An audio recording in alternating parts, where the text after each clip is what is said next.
They're not a happy, perfect nuclear family before the earthquake either. Right. Well, Sinan is, is a very conservative Muslim man.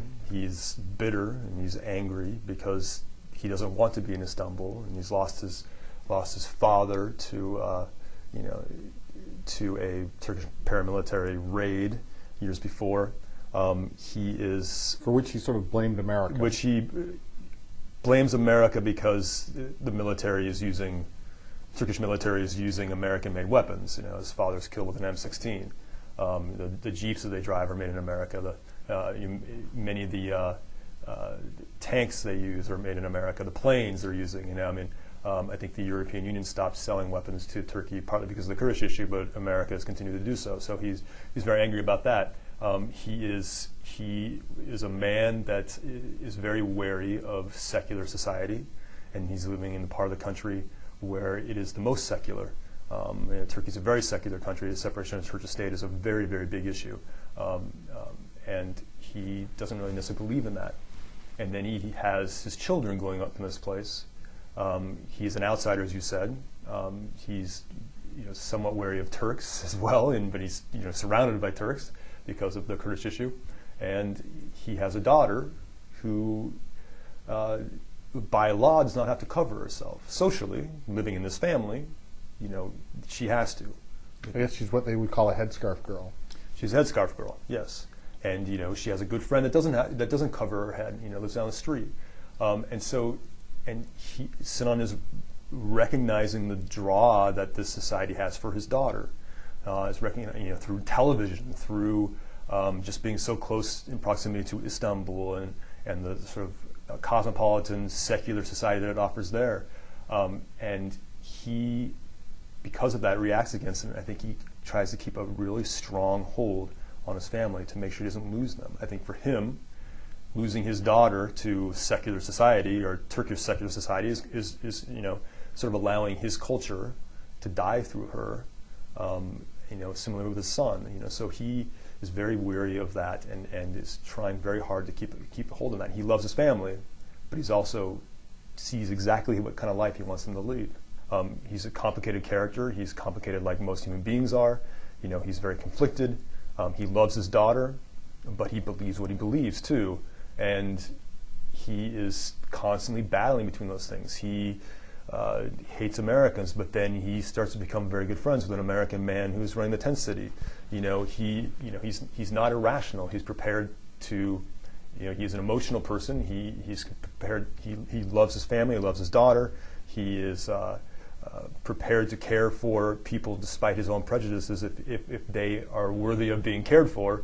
Yet when his daughter pushes him too far, he reacts to that.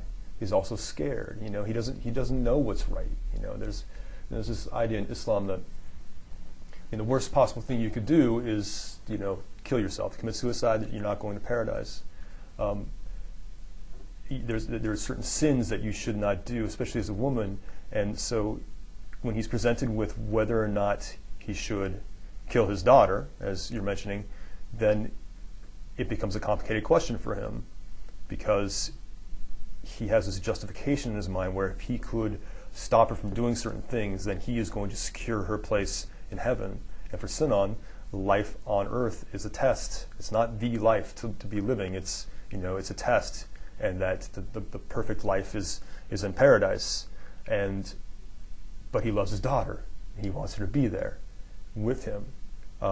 But then he thinks, well, if I do this, I will be securing her this place. But then, of course, it's more complicated than that. There's a social pressure as well. And he thinks about his father. Does she get the right to demean his father's name? Does he get the right to demean, his father's name? So it gets very complicated for him, and he's constantly struggling between all those things. Tell me about the title. Where'd you pull that from? Gardens of Water is a reference to all these verses in the Quran. They repeat over and over again that describe heaven. And heaven's, depending upon where you get your translations, it's always referred to as green gardens, lush green gardens with flowing waters beneath the gardens. Some translations are more beautiful than others. So that's where that comes from. And this Sinan, and it's used ironic. I wanted it to be sort of used ironically, because at the end, when many times when Sinan is talking about Kurdistan, and towards the end of the book, he refers to it as being their paradise. It's very ironic because he's actually referencing the idea of paradise in heaven, paradise in the Quran. It's very ironic because it's essentially a waterless place. So I thought that spoke pretty strongly to Sinan's experience in the world. That when he says that's our paradise, it has nothing to do with the image of heaven in the Quran that he references so many times in the book, and he references for his son to calm his son down about the things that he's worried about.